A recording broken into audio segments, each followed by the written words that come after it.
Ошондойлор экен. Мисалы эмиде көрүп албайсыңар. Көрүп албайбыз да, биз алып барабыз да бир жактан. Ана бүгүн мен кайненемдин жылдыгы болуп атты эле. Бир себептен ушундай компот келди. Açıp birden açıp tarkatıp jeyli desek mınандай eкен. Көргүлө эл журт албагыла, карап алгыla. Бул заводской эмес экен, самопал, мындай кордондору бар экен. Тагына салып үстүнө бир катар. Ооба, тагына салып үстүнө бир катар конфет коюп туруп мындайларды салыптыр.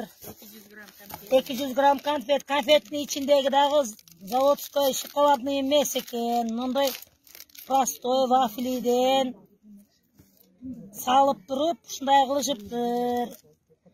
Группаларга жөнөткүлө, мына албагыла, эл журт. Ушундай кардондорду биз камында бир 100-200 сомго сатып алып атабыз. Мына ушу кардондорду, кагаздарды. Киткат тышы, ичи мынау жек. Жек дагы самопал чыгыптыр, айланайындар мына.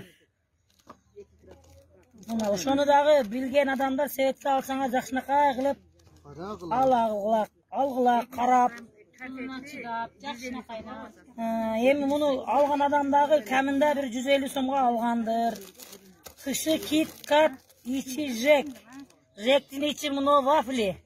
Вафли дагы самопал. Коробканын ичи коробка дейт. Коробканын ичи толгон коробка, муну мындай коробкалар.